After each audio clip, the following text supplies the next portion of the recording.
Good afternoon, everyone. Thank you so very much for joining Amara for our speaker series. We are delighted today to have Tanya Gould with us. Just a couple of housekeeping things before we get started. Please feel free to add in the chat where you're from. It's so great for everybody, our community, to come together at these moments and these times, and we want to know each other. And so please put your name in the chat and let us know where you're from. Also, please feel free to put your questions in the Q&A. We'll dedicate 15 minutes at the end for questions. And at the end as well, we'll also have a brief survey. We love getting feedback from everyone about these type of events. This is our second one, and we're looking forward to hearing from Ms. Tanya Gould.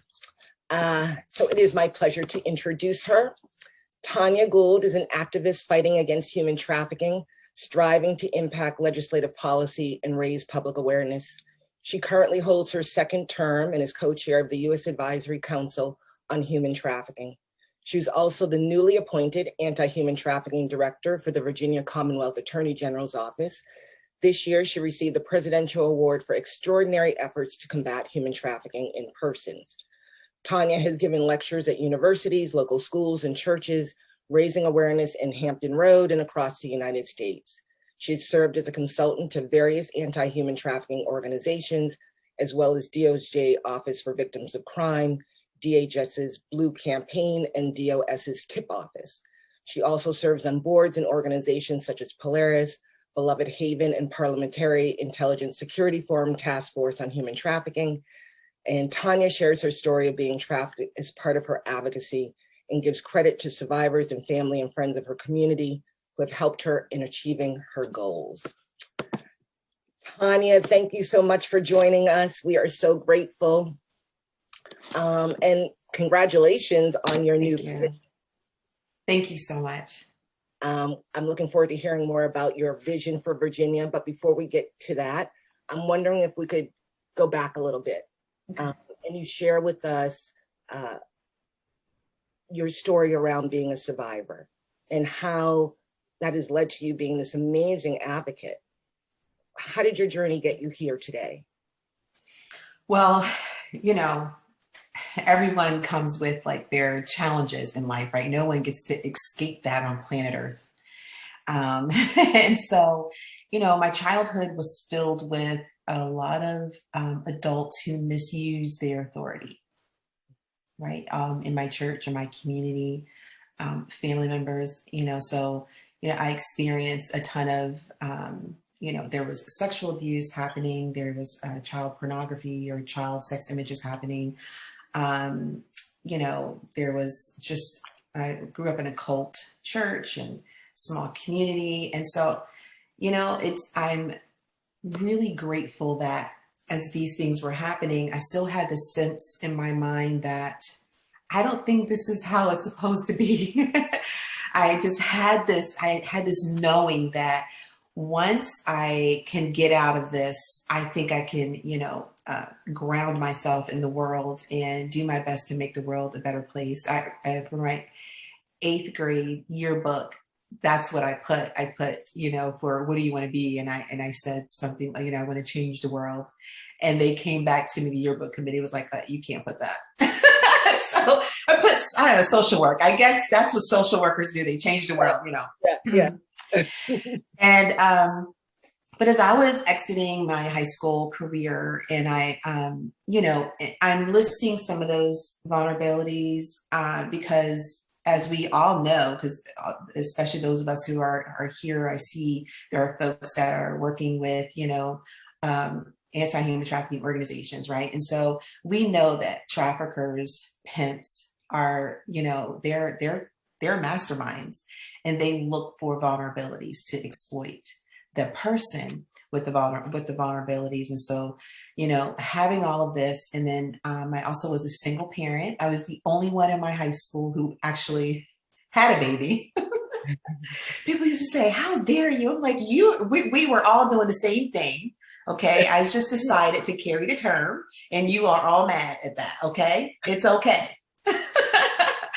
And it was very difficult and challenging, but, you know, honestly, I knew it was that sense in me that said, you have so much to heal from just from your childhood, right? It's just moving forward is going to be hard. I didn't want to add one more trauma because when we talk about abortion, we cannot deny the impacts it has on our sometimes physical, but also psychological and emotional health. And I just, didn't feel like I had the capacity for it. And so, moving forward, I had this little one graduating high school. We had a senior field trip, and I, meet this guy that was a girlfriend of mine, her best friend's cousin's, her best friend's boyfriend's cousin, right? So it doesn't seem too far removed. And like to tell folks, because of all the situations that was happening in my life, I also was moving into my own apartment. Like I had my own place and, my own car, and I was very independent. So I go on this date with this guy, and, he's 28. And for me, even though I was 18, it was okay. I had dealt with adults in my life. I wasn't okay with, like my baby's father. I didn't have a relationship with him. And so that wasn't a red flag to me, but that is a red flag.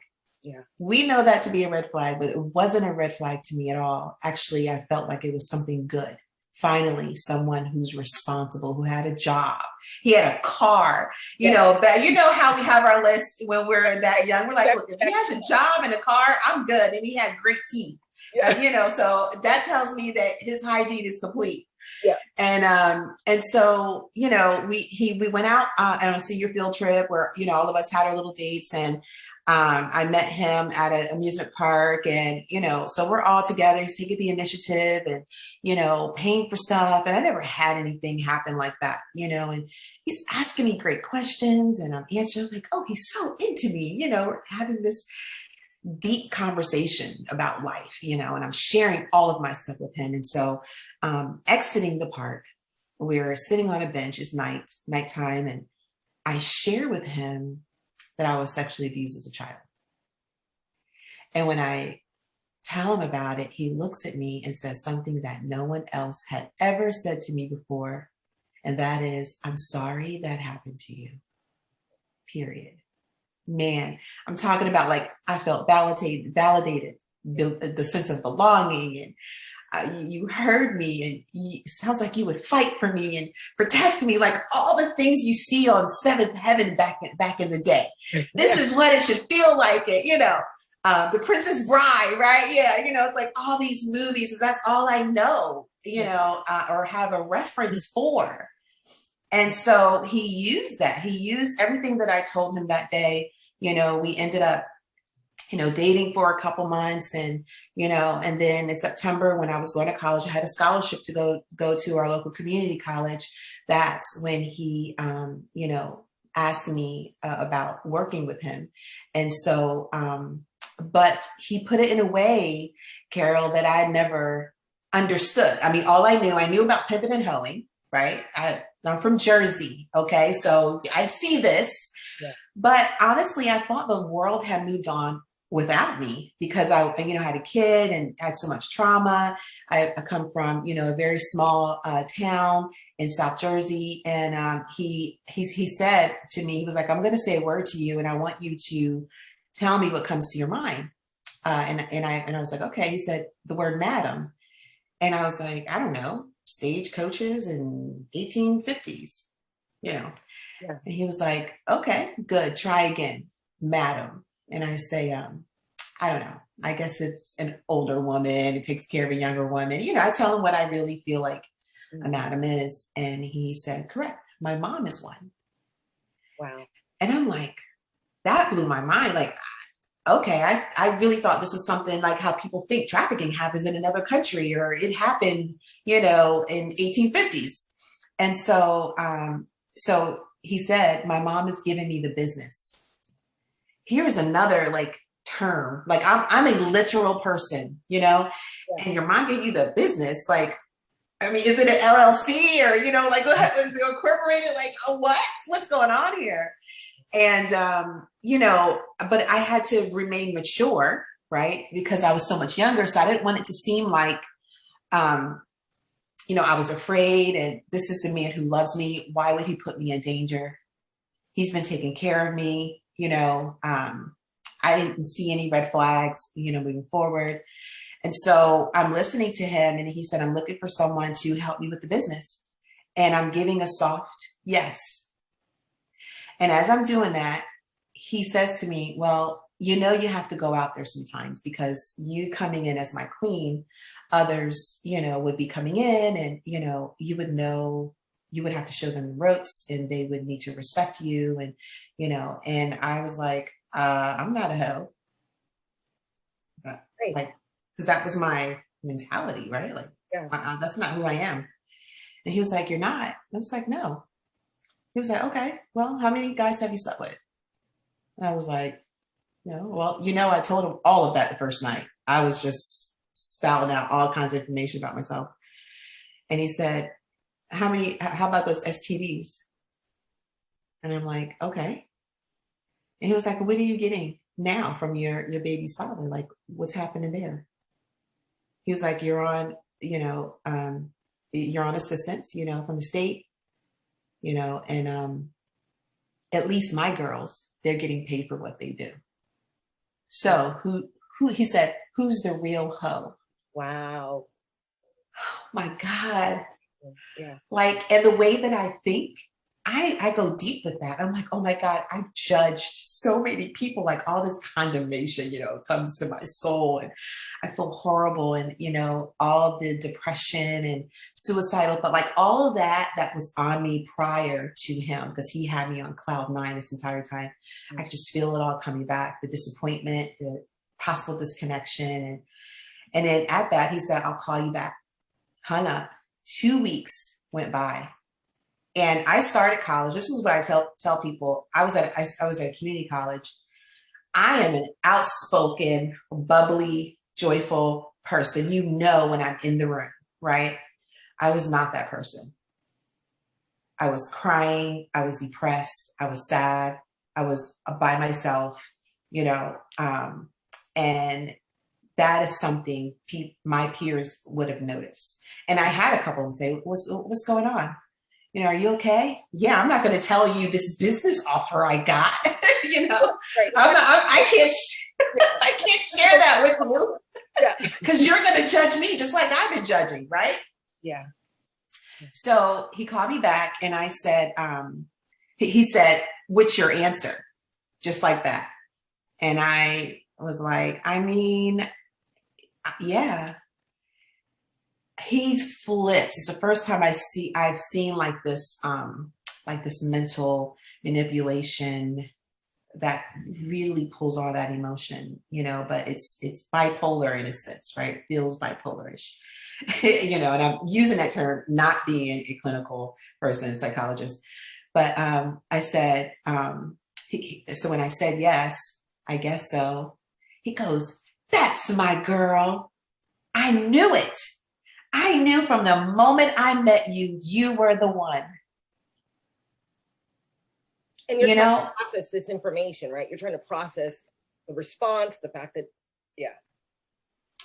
And I talk about that control and manipulation, how if you can get someone, how in whatever way to believe, to think and respond in the way you want them to, like you use all of your energy to do this, right? And you put that on someone and you cause them to change because they're thinking, you begin to give and take.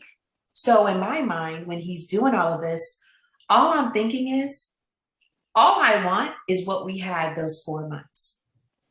That's all I care about. So I'll trade you this for this. And in my mind and in my heart, that was the trade-off. That was what we were negotiating. You do this for me, I'll do this for you. And of course, as you all know, it wasn't like that. Me saying yes and getting into that, I ended up, he used to use things like, if you don't meet a certain quota, if you don't go with me here, then you won't go to school. School's very important to me. But eventually that was another trade-off for me. I ended up dropping out of school. But I would say that the final thing for me was the day that I had a buyer kidnap me. This was about 18 months in, and I had a buyer kidnap me. And I was in this situation where we had to make up a quota that was more than normal. And a buyer kidnapped me and stole my money. But before he did it, he had a knife. We were in a car, and I didn't know where I was. And he puts this knife on me and he says to me, give me your money. And I'm like, oh my God, I can't. We could do anything else, but I cannot give you my money. So here, putting my life at risk. So he comes over on top of me and we're struggling. And as we're struggling, I hear this voice on the right side, and it's audible. It's not a voice inside, it's an audible voice. And the voice says, "What are you doing? You have a son." And when I heard that, I remembered. It's like I remembered who I was. And I remembered that no one knew what I was doing, and no one in my family or friends knew where my son was. And if I died that night, then my trafficker would have him. And it was that mama bear, like, wake up, everything lifted. And I was not going to trade that. I wasn't going to trade that. Because I could have traded that with an abortion, right? Because that I had to contemplate that. I was on the way to the abortion clinic, and I said, I'm not going to do this. So here's this moment, and I pushed him off of me. Yes, you can have the money. Gave him my money, and he pushed me out the car, drove away, and I'm in this, like I like to call it, the bottomless pit, or the miry pit that us folks used to talk about back in the day. In church, right? The miry clay. I think it's or something like that, right? Yeah. And so I'm in this abandoned parking lot, and I don't know what to do with myself. And I'm so angry, and I go to the ground, and I'm mad at God, and I scream at God because I'm like, you knew I had to make a quota. And I tell people all the time, when you're out there, you're praying to God all the time, and you believe that He is answering your prayers. So, that's something, where, we'll do that. We'll do whatever we have to do to live and survive. And so I'm angry at God. And then when I stand up and look around, I realize I don't have any ID. I have no money. What am I going to do? And at that like thought, I throw my hands up in the air and I say, God, help me. Do it just like that. I'm screaming it. And then a police officer, the car comes up and I go, oh my God, now I'm going to go to jail. This is just terrible. Like, this is just, what are we doing here? And I walk over to the police car, and he rolls his window down and he looks at me. He's a man of color. And he goes like this, and he goes, what are you doing out here? And I look at him and I'm like, what do you think I'm doing out here? Like, what I'm doing out here, And he calls me like to come closer to him. He says, what are you doing out here? And he spoke to me. It was like that big brother or that father that says, this is not for you, hon. What are you doing out here? And I break down and I tell, especially law enforcement, I say, here's a man of authority and is a person of color for me. So that's very relatable. And he saw past my outer. He saw past my past.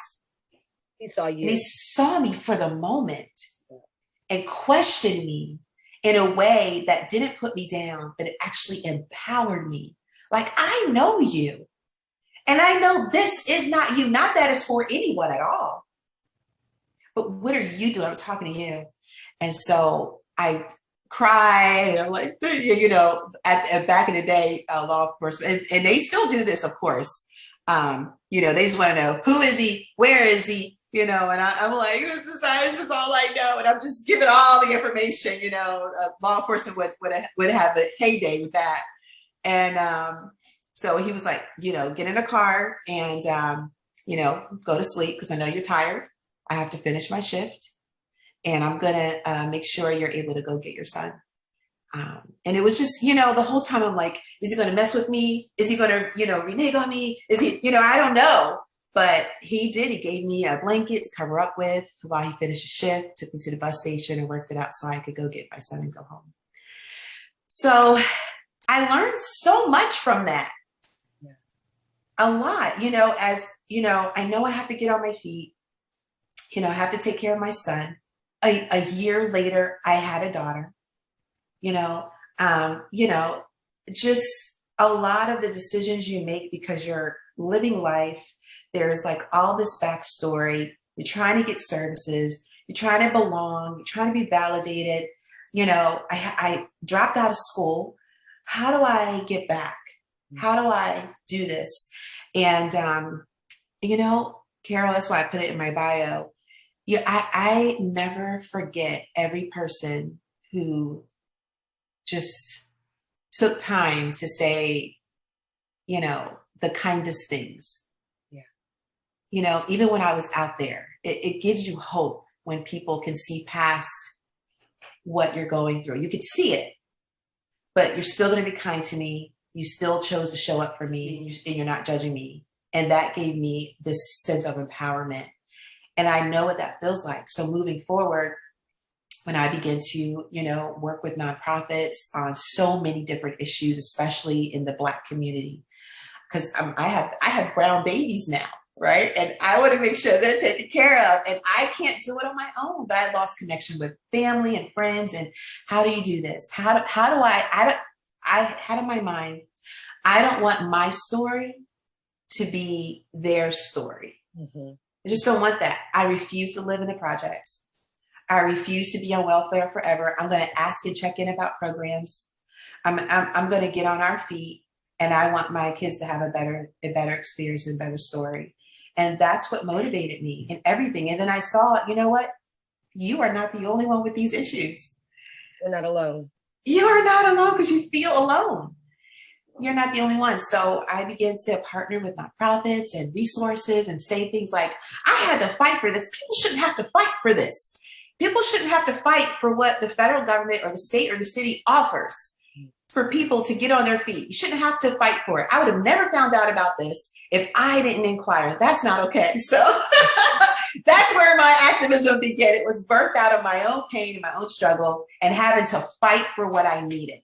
And so that's, and I've just done it. I've done it. I dragged my kids along with me to volunteer and to always be a part of community. And that's how I got here.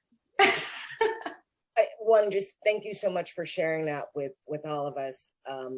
You are the circle of hope for so many. And that is why this speaker series is so important to me, for us to have individuals like you share their story, give testimony, and knowing that you're connecting with other people who can identify and know that there are people out there and organizations that can come into your life. Yes. And affect change. The people you don't even expect. Yes. You're amazing. You're Thank amazing. you. And I'm so sorry that you went through that. I think it's so powerful as a mom that becomes that inspiration and that motivator, and to break the cycle, right? Yes. To break the cycle. And, Amara looks at its work, the work that we do, through a racial justice lens. And I often cite the report that the Congressional Black Caucus Foundation did in 2019, really talking about the vulnerability factors for Black girls and women and Black trans women. And I just wanted to go back a little bit because you mentioned that as well. We know statistically that Black women and Black girls may be more involved in the juvenile justice system, more involved in the criminal justice system, may be more, have been exposed to sexual abuse or physical abuse, yes, et cetera, poverty.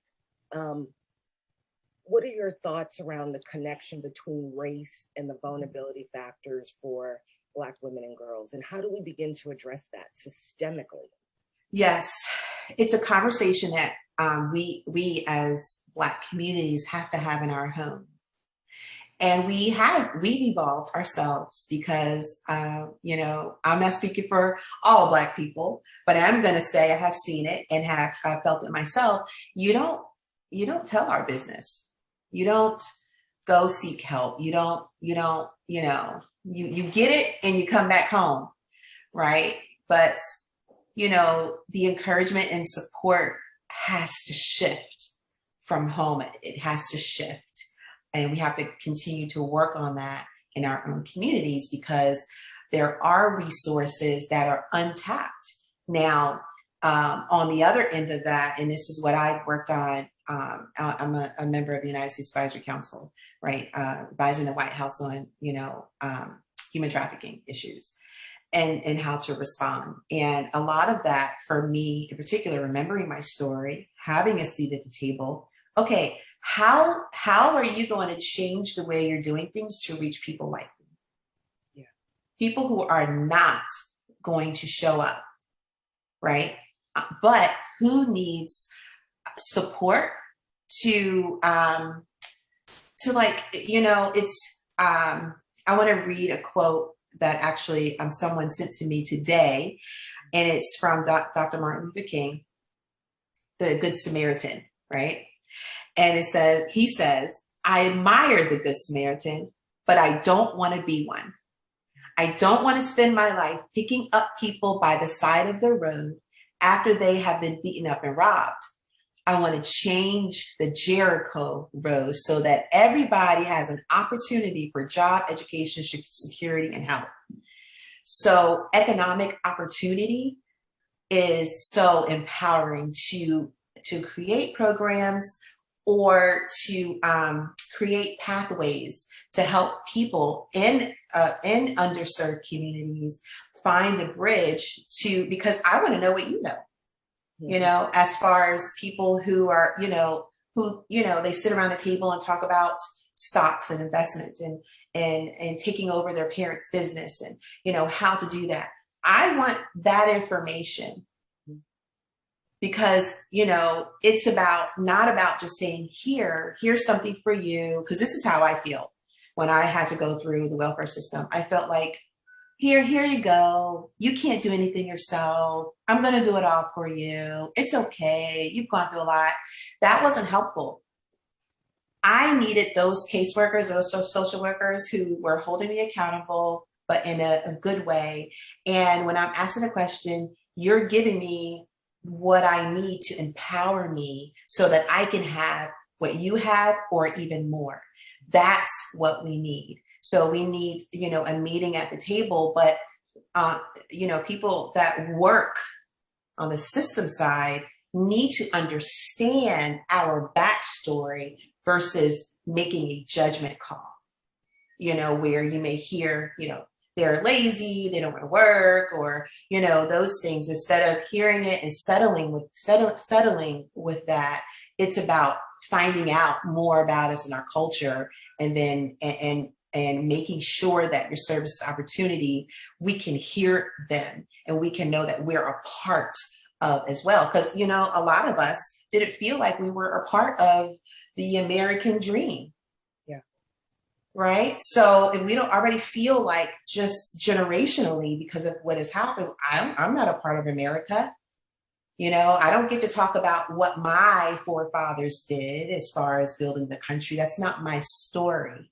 Mm-hmm. So it's understanding that disconnect, and now how do we come together? And it takes all of us to do it. I'm not saying one side has to do it. I'm saying all of us has to come to terms with it and come together on that. Yeah, I completely concur with that. Having forums where different people with different experiences, but what's so critical is that the people that are impacted by policies and decisions by decision makers that don't reflect their community or them, yes, the people have to have a seat at the table. Yes, they have a voice on their community, what their community is like, how their community expands and grows, what the services, what the gaps are. All of that is just critical. And I saw that.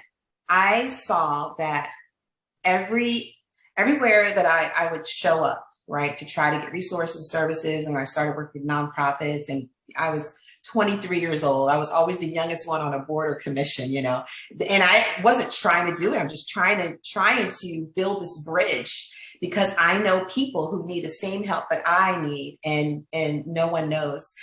And I would say, people are like, oh, we want to invite you to the space in our mind. I'm like, I don't need to be, Yeah. I don't need your permission.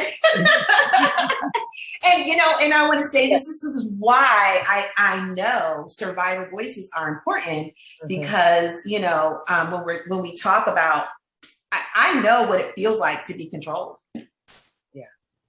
I know that.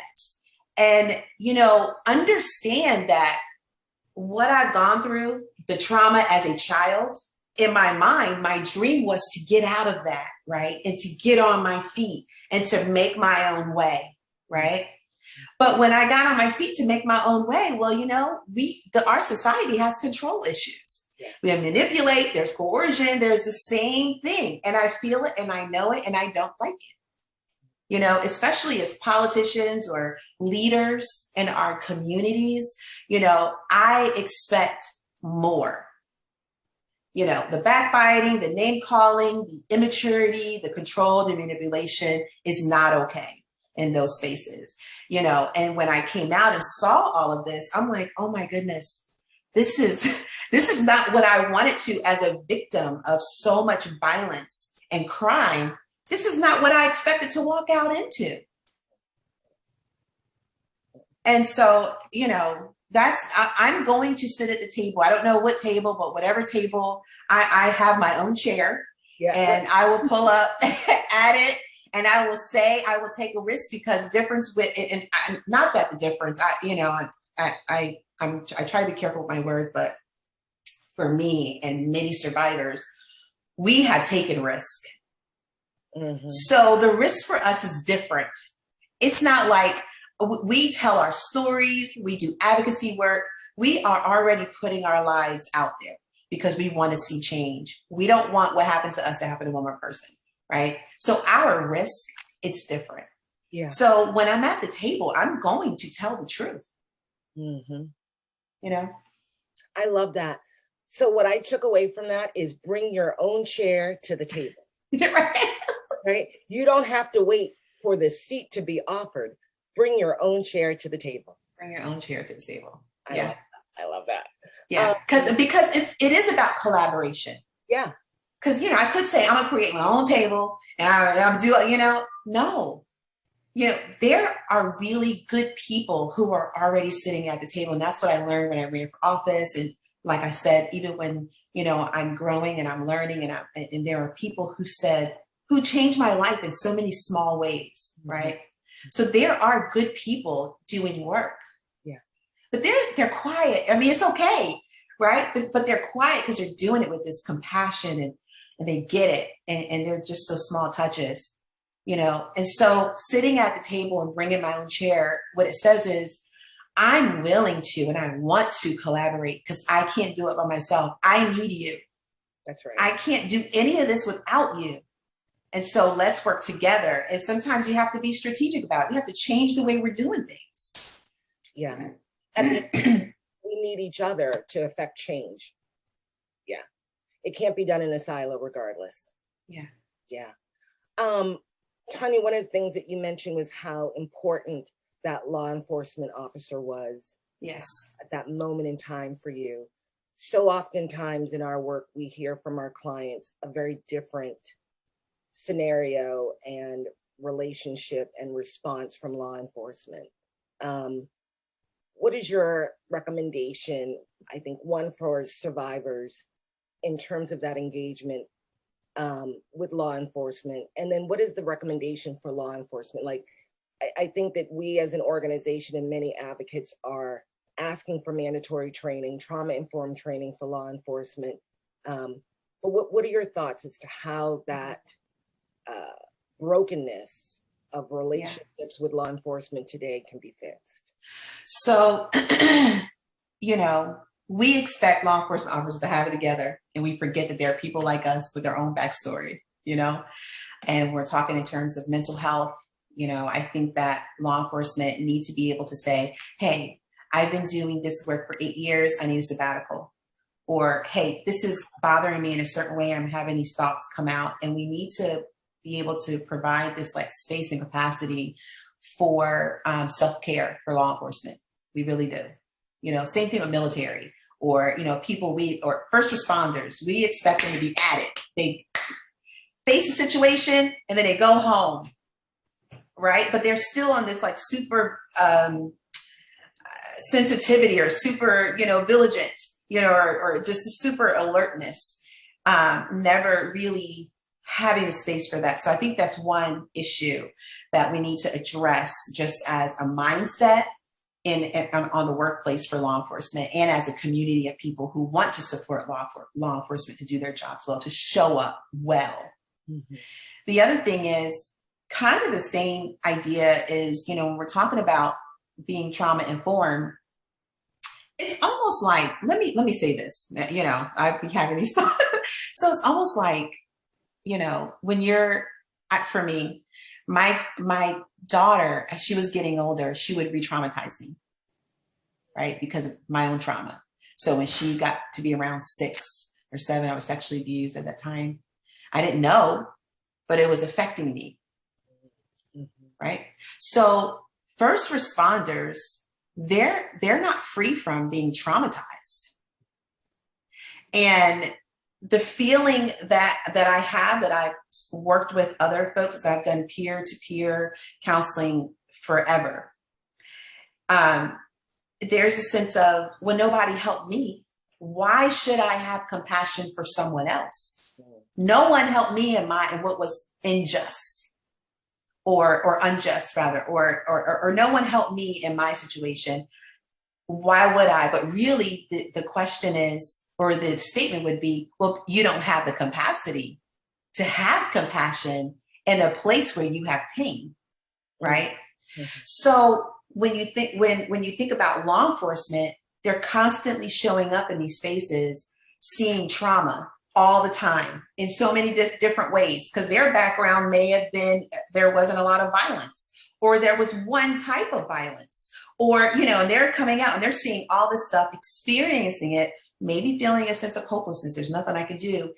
And then it's this, when nobody helped me, you can't identify it, but as law enforcement, I've been traumatized, re-traumatized, and I never got help and support. I don't have the capacity to be compassionate, to address the situation in a compassionate way in a short amount of time.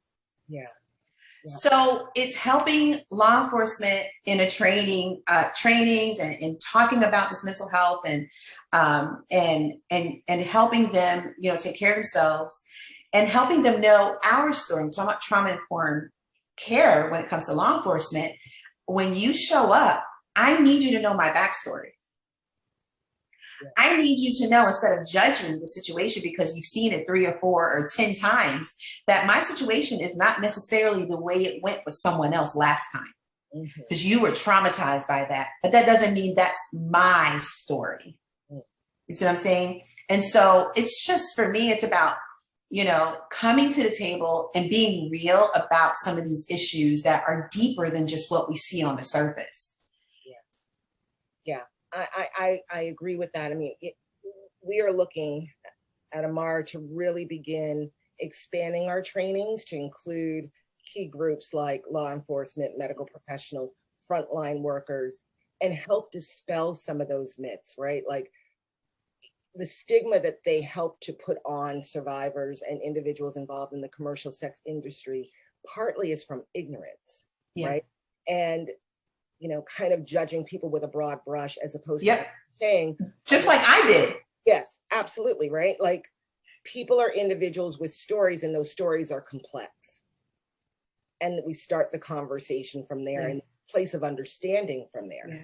Yes. Yeah. Now we can make movements. Yes. Now we can really create, and this is where I come from, how can we really create supportive laws with where we are, versus to say, oh, we need this. But I don't want to put a Band-Aid on things, because I'm tired of that. I'm tired of the Band-Aid. Yeah. We need to get to deep root causes of issues and begin having the conversations, healing, and then coming up with stuff together. Yes. One, I think when I first heard about you, Tanya, I thought it was very interesting that that, and the world is so partisan politics. The political landscape is so complex with that is the kind of mantra and how people are moving and showing up. And so one, for you as someone who ran for a delegate seat in Virginia as a Republican, you have a perspective. Obviously, the Democratic Party has a perspective. And I do want to give people time for Q&A, but one, what can advocates do in the conversations with elected officials as we all work really hard to put forward and advocate for sound public policy that protects survivors? How do we bridge that divide and break down this partisan politics? Human trafficking is a humanity issue. It's a human rights issue, it's an equity issue. It's not a partisan issue. Yeah. Where do we begin? Understanding and working, the willingness to work together, right? Remember I said, when I came out to the world, I'm like, what is going on with you people, right? Like, you're creating these issues that are unnecessary. You're being mean to each other. Why aren't you honoring and respecting positions and people? And what happened? Where we thought it was okay that if you don't believe what I believe, then I have the right to disrespect you. You are still a human being. At the end of the day, right? Yes, that's because I don't want to be disrespected because I'm me. So what gives us the right if someone that doesn't agree with us that says I get to, our society has shifted in that way where it's become okay. That's a problem. We're not going to heal when we have that mentality. So it's really about the willingness to see each other as human, to understand things. And this has been a problem forever, like when it comes to rape, incest, human trafficking. To me, it's a violent act against the woman or the womb, right? And now, we're dealing with other genders, right? When it comes to rape, incest, human trafficking, right? I believe this because something is a root cause. We never dealt with it eons ago, right? There was this hierarchy. There was this disrespect, which I don't understand. As women, we actually bring people on the planet. Right. We should be held in high regard because if you don't have us, you don't have people. So what's going on with that? Oh, yeah. It's some of that basic understanding of what it means to be human that we feel like, I guess we're entitled to. I guess when you slap on stuff to being human, I have a right to, if we can peel those off and remember that we put on underwear the same, those of us who wear them, right? And I'm saying it like that because these are real issues. These are everyday things that all of us do. So we've just never dealt with some of these issues. We continue to put Band-Aids on it. In order to move forward, we have to understand that we're human and I demand respect for my humanity, period. You know what I'm saying? And I think everyone should feel that way about just being human. And now I bring my humanness and my experiences to the table, So moving forward, I want to see us work together and put this stuff aside because I know, the world knows it is dividing us. Yeah. And we are not going to heal that way. Or get anything done. We're not going to get anything done. We're going to divide. We'll have another war. We'll have whatever it is that keeps us at odds. Yeah. Whatever happened to love. I still believe in it. I sure do. I was trafficked and all kinds of stuff, but I still believe in love because I feel it. I know it's true. I remember when I had my kids and my grandbabies. Oh my God. How do we want to leave the world? I don't want to leave the world the way it is for them. So I'm going to do everything that I can to make sure in my part, and I can't do it alone, but I'm going to sure try. I don't want to leave a mess for generations to come. that's unfair, because I do feel like that was left for me. Mm-hmm. Mm-hmm. You know, when I was sexually abused as a child, the person who sexually abused me as a child for 7 years only got 3 years in prison. Ugh. That's terrible. That is not okay. And it was never okay.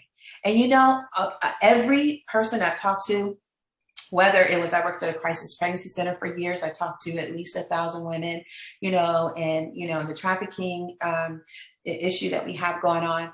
I would say, and this is statistical when you look at some other stats, but I would say 97% of at least 1,500 people that I've talked to through peer-to-peer counseling were sexually abused as children. At least, and I'm being generous. Yeah. That's not okay. So we have to remember there are issues we've never dealt with appropriately.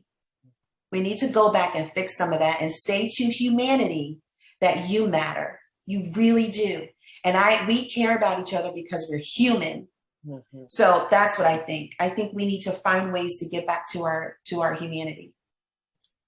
I completely agree. The other large statistics is around foster care and individuals being involved in foster care at some point in time, and then also being trafficked. And again, it's getting back to those kind of concrete issues that why are individuals in foster care in the first place, and why is yes. this so broken, and why is right. it bringing, you know, young people on the street without resources, et cetera, yeah. et cetera. So yeah.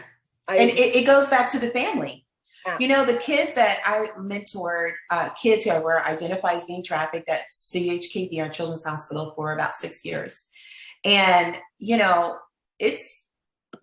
you know, you go back to the family, just like with my family, many survivors that, you know, traffickers see that as, you know, with my trafficker, I felt that sense of belonging. I should have felt that from my family and my community. I should have. Because then I would not have been as exploitable or as vulnerable to be exploited, rather, right? And so we need to have these conversations, and we need to, this is why I say whenever I have an opportunity to say it, we need to, as leaders in our communities, hold our families more responsible. Like, I wish, after talking to so many kids over and over and over again, I'm like, I wish somebody would do a nonprofit to lock parents up for 6 months while their kids are at detention center or behavioral health, because really the kids weren't cared for properly when they were at home. Their sexual abuse experiences were dismissed. They were being physically abused. They were the child neglect. So social services had been in the home, but I mean, didn't identify it as being such. You know, and so that, our system failed us there too, because they should be able to go into the home and say, this is not okay. Mm-hmm. Even if it's culturally acceptable, it's still not okay. Mm-hmm. We only have a few more minutes, and I do want to get to Q&A, but I do want to ask you, yes. in your new role, yes, as the Director of Anti-Human Trafficking for the Attorney General's Office, yes. Congratulations. I think so many folks are so excited for you and looking forward to knowing your vision. I do want to just close by asking you a little bit of a hard question, I guess. Okay. Many advocates, including staff here at Amara, has worked really hard on pushing some really fabulous bills forward this legislative session that would impact positively the lives of survivors. A lot of those bills were killed. It was extremely disappointing. And I think that we were really looking forward to the Attorney General's office being right there and being supportive of those bills. Yes. Tell us, Tanya, what is your vision for the office? Yeah. What's the vision for the Attorney General's office so that Virginia can become like part of the 21st century? Yes, totally agree. Yeah, it's a little bit complicated over there. Yeah, let me tell you, Jason Neer is our Attorney General here in Virginia. He gets it. He is supportive, very, and he and my vision align. Like, I didn't say, and I want folks to know this, like, I didn't say, you know, well, if I don't win, I want to work for your office. No, we ran a campaign at the same time, and he called me, recognizing, you know, he calls it the silent heroes or something like that, you know, like people who are doing the work when nobody's watching. And so he noticed that and saw that. And he called me and said, I don't know what your aspirations are. I want you to keep doing them, but I'm just going to ask you for now. I would love to have you work for my office, and so that says to me, here's someone that says, one of those people in your life, you see, they get it. And you're like, let's sit at the table. I want to bring you to this one. Right. Mm-hmm. And let's, so a lot of it is just about education and awareness. When I did advocacy work on the federal side, it was about building partnerships with those who, get to vote on the Senate and the House side, on a particular bill. And so I learned then, if you're going to be in this, it better be for the long run. But it worked, because when they were not in session, we built relationships. CAS, I was working with CAS out in California, and I was on, they had an arm called the National Survivor Network, and I was their policy champion, one of their policy champions. And they're the ones who dragged me all over DC, meeting folks, talking, saying why things like expungement and vacature were important, right? So, but really it's an opportunity to educate folks who are in these roles who have no idea. They have the same mindset that I'm not a hoe, right? That judgments or environment, or I wasn't raised that way, right? These are the people that we put into office. But that's why it's for people like us who are advocates that build these relationships. So that they can have a different perspective. So I'll be having a summit. Jason said, he's like, do whatever you want to do. Don't tell me that. Yeah. So the summit, we're looking around May. You will definitely know. Everyone will know about this. And it's for all sides. It's not for Democratic. That's not what we're doing, right? But we want to have a collaborative legislative workshop. Mm-hmm. Where we can bring this stuff and let's prioritize these bills. This is how I want to do it. I want to be able to prioritize and say, what is it that survivors in Virginia need first? Let's work together and let's do it in a way so that when it comes time for next session, we're not going to have any issues because we're going to build these relationships and we're going to, make sure that folks understand and that they have the space to ask questions versus being in a space where they have to hurry up and think about it, right? So now here's some time for them to ask questions so that we don't have these hiccups moving forward, more than hiccups, these barriers, moving forward. Love that. And please include Amara. Oh my God. We would love to work with you on that. It's just so important. The work is so important. Let's see if there's any questions. We've got 4 minutes. I don't see. Oh, a vacature clinic. Oh, I like that. Yes. So February 28th and March 1st, Amara will be hosting our expungement and vacator clinic. And please, there's the link in the chat there. Share that with your networks. Will do. We'll have our attorneys setting up time to meet with individuals to see if they're eligible for awesome record relief, which is also so important. Yes. Let's see. I don't see any questions. You answered. Someone says hi.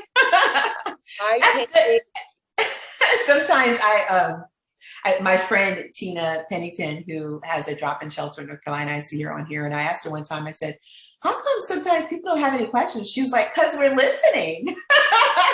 Yeah. Someone has something they'd like to say. Let me bring her on. Hold on.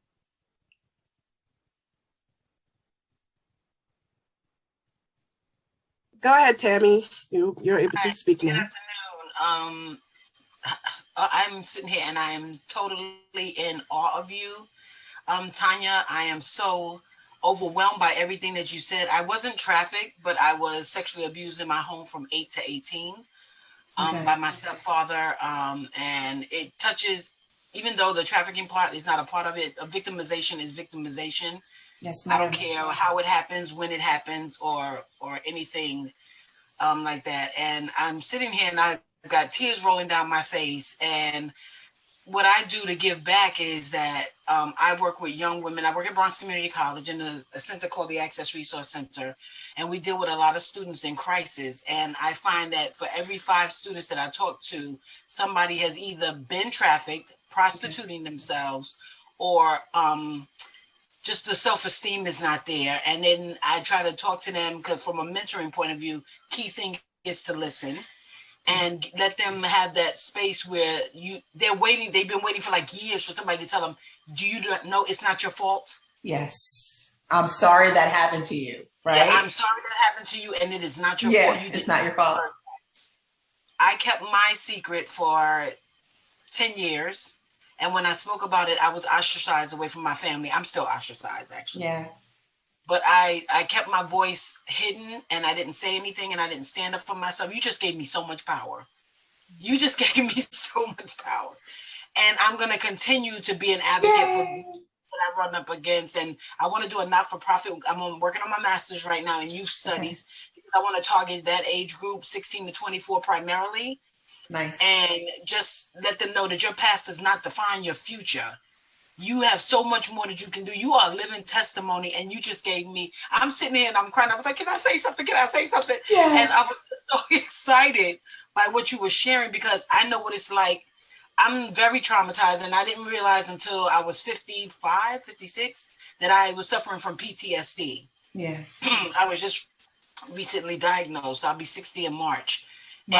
And all the things that I kept inside for so long, and they would come out in different ways, not being able to accept love, not being able to know my own worth, and stuff like that. So listening to you today, and I have so much I want to say. I want to be a part of whatever movement to help women, because I feel it's disheartening that we as Black women and women in general tear each other down, but you don't know each other's stories. And some of us share so we do. much. We kind of do.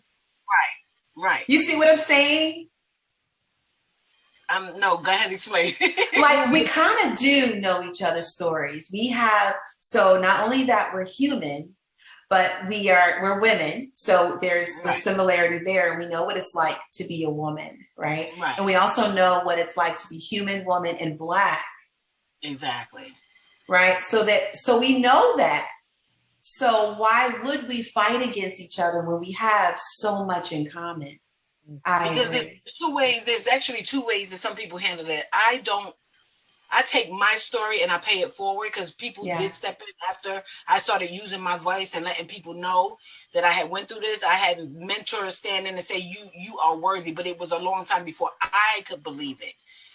So as some people, victims hurt each other, people hurt other people. Yeah, that's true. And some people, I don't know whether they intentionally perpetrate it, because I have a colleague that I work with, and to be perfectly honest, we have similar stories, and I know we have to wrap it up because you guys are at the end.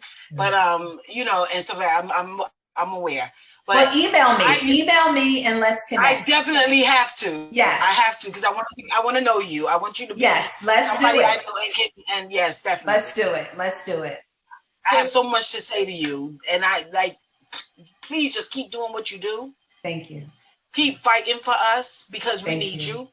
Thank you. We need that advocacy. We need people to say, hey, you're all right. You are worth something. You're valuable. And I treasure you so much right now. Thank you so much. And I'm going to let you guys go, because like I said, the tears are rolling. Thank you so much. I needed to hear that. Thank you. Yes. Thank you. Thank you, Tammy. And thank you for allowing me to talk. Oh, of course. Thank you for sharing. And Natasha has put in the chat Tanya's email, so that if people want to connect with her, please feel free to do so. One more question. What advice would you give to young survivor organizers? Oh my God. I get excited. So definitely connect with older survivors. Definitely, because this is what someone told me when I came into this work. Even though I had a ton of work working on other issues, hard issues, when I came into this work, I had someone say to me, listen, don't forget that there were people who moved and who made movements and pioneered things before you came on. always remember that. And that I held on to, because I never want to forget it's hard work. And I never want to forget anyone who's helped me, but anyone who's ever paved the way for me to have this opportunity that means so much to me. And so for younger survivors, and when I say that, I mean who are coming out, you know, and sharing and consulting and doing a ton of wonderful things. I'm excited because it says to me that, you know, we have an army, you know, it's not just me. I love it so much. But I definitely, there's lots of resources. There's Survivor Alliance, there's National Survivor Network, you know, there's so many organizations that you can connect to. And I would say get a survivor mentor. I think that's a wonderful note to close on. I am so grateful for you. Thank you for having me, Carole. So much for doing this for us. And thank you to everyone who attended. Again, please complete our survey. We just want to get your feedback. Please reach out to Tanya. Her email is in there. Let's continue working together as a community, right? We got a lot of work to do. A lot. We're going to get work done. Yes, yes. I'm excited. Yes, I'm excited too. And every day that I wake up, I'm committed to the work that we do here at Amara. And You are. work with women like you, Tanya, and Tammy's story, and all the survivors and those involved in the commercial sex industry. We are powerful together, and we're going to make it. So yes. Thank you so much. Thank you. Take care. And thank you, everyone.